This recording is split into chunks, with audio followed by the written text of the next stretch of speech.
let's pick it up with the David Pastrnak negotiations. I know you've been asked this basically weekly all season long, and I don't know if Mego and Arcand have asked you this in the past, Andrew.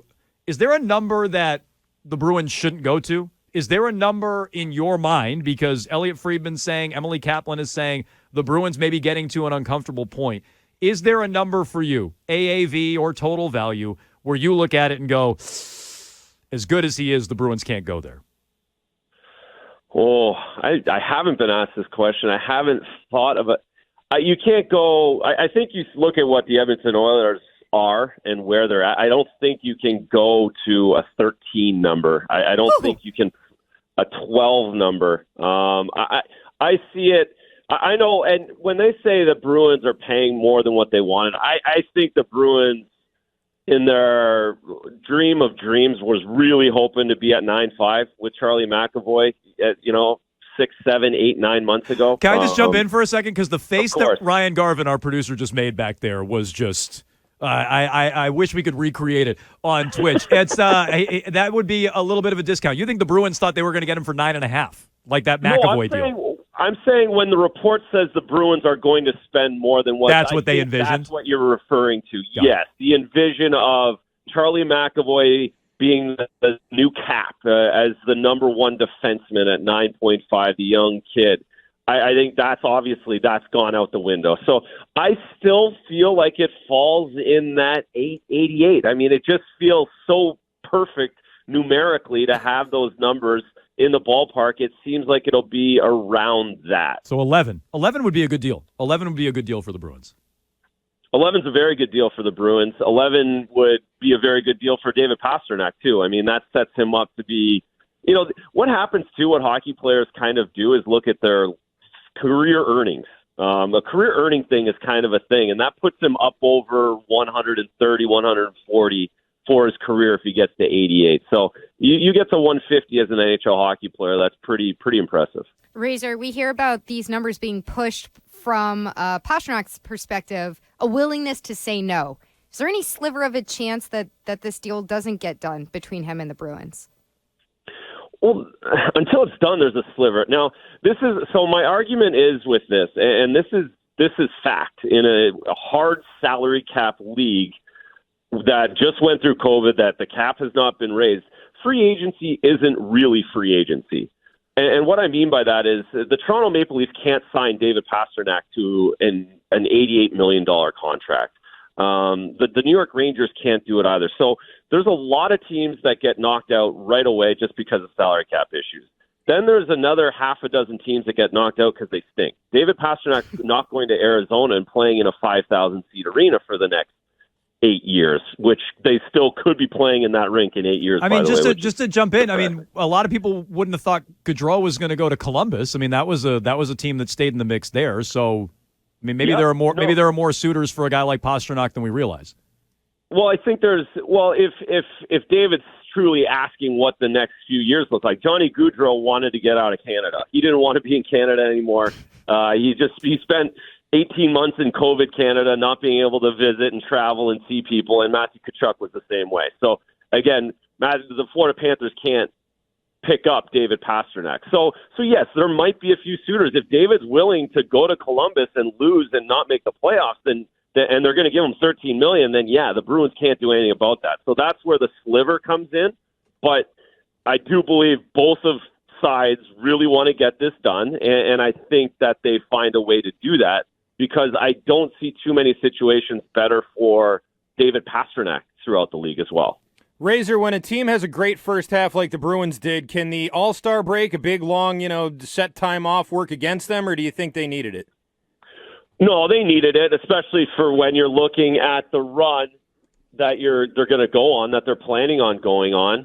I think in the short term, they could come out of this and lose in Dallas and lose in Nashville next week pretty easily after going on a break and trying to get their legs back going. 2 tough road games. So I could see that happening, but in the long term and what this team's looking to do come April and May, again, that's why I don't think this team's worried about complacency and everything else, because I don't think they'll worry about a couple-game losing streak coming out of this break either. Can I ask you, maybe you've been asked this in the past. I don't know if Mego and Arcand have asked quite the hard-hitting questions that I like to ask here. Are you a fan of the Ulmark and Swayman hug that they do? Are you a fan of that?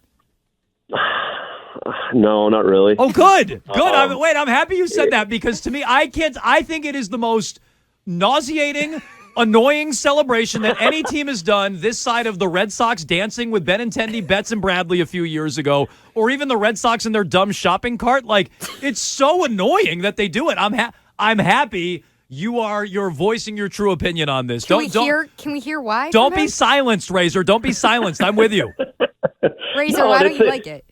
Well, no, I wouldn't go to the same extreme of using the adjective, the annoying and everything else. Stupid. It's something that wouldn't happen when I played. And listen, I have polled a lot of former NHL goaltenders on this because I didn't want to be a curmudgeon and an old guy get off my lawn about it. And I haven't heard an old goaltender say they like it either. So I will back myself up a little bit with that. Good. And in that, it just doesn't. It's such a competitive position, and all the times that I was with other goaltenders, we were teammates first, but there was a lot of competition. So it was something that didn't get done. So yes, it's one of those things. I'm surprised it lasts this long. I definitely didn't think it had staying power, but I do appreciate the fact that the league is different now, and they're trying to grow. That we talk about entertainment. We just went through a bit of a disaster of an All-Star break or an All-Star game in the league, and if people love it and if people stay an extra 10 minutes in the building to see it, then I guess we have to be all for it. All right, good. So I'm happy we agree. It stinks. I'm happy we agree that the goalie hug stinks. So, and I'm happy you also said, because this is what I was going to ask you, goalies can't possibly like each other, right? It's like you might get along, you might tolerate one another, but you are competing for the same job. There's only one crease. It's like quarterbacks. There's only one guy on the field. It's your job or the other guy's job. You're probably sneaky rooting for the other guy to stink so you can get in there and do your job. Like, I'm happy you voiced that too. You're in competition with the other guy. They can't like each other as much as they're making it out to be. It's special if it is, because again, there's many nights where I was rooting for my team to win 7-6, and I wanted to get back in the net as fast as possible. And yeah, there's only 32 creases in the National Hockey League, and that's a pretty small number if you think about how many people are in this planet. So it's just like when Aaron Rodgers says, "I'm not here to mentor guys," and Tom Brady's here not to mentor people. That crease is very similar in that quarterback's room in the NFL. Razor, the Oilers last week used their e-bug. I was wondering your thoughts on the e-bug. Are you pro or anti-e-bug? I it's a necessity in the salary cap era, and so I'm certainly not a fan of the hard salary cap. I lost an entire career or one season of earnings because of this salary cap that they wanted to have, and it's a necessity because guys just can't call people up. So I'm fine with it. I guess I don't love the hoopla around it. I think that's kind of like taking away from what guys actually do on a day-to-day basis. But again, right, when the popcorn vendor comes in and like shuts down the Maple Leafs, that doesn't look good for your livelihood. You must really hate the e-bug if you're rooting against the other goalie in net. You must really hate the e-bug. Yeah, that is kind of comical about how much love an e-bug gets compared to the guy who actually has been doing it his entire life and goes on Twitter and just gets absolutely shredded by guys who think they could be e-bugs as well. So that is an interesting point of view, I suppose. But it's what has to happen. I mean, there's teams playing with not enough players on the roster at times in the NHL because of the hard salary cap. We're talking to Andrew Raycroft. Real quick, Razor, you mentioned the disaster of the All-Star weekend. Quickly, what would you have them do to correct what happened over the weekend? Yeah.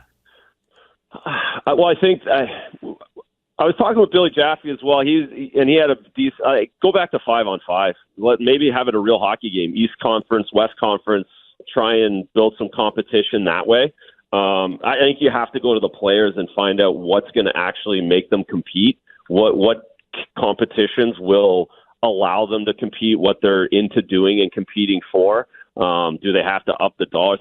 You just need some more competition because It is a really cool thing. Like, the skills competition is really cool when you get those guys going as hard as they possibly can. The thing on the ice that you go to an NHL practice, it's much more entertaining than a game a lot of times because you actually see the skill and the ability that the guys have, and you have to find a way to put that out in front of the public on All-Star Weekend and just get them competing just a little bit more. All right, he's Andrew Raycroft. He joins us each and every Tuesday at 3:30 here on Jones and Mego with Arcand. And again, he's telling it straight. Hates the goalie hug, which I appreciate. Razor, we appreciate it so much. We'll talk to you next week.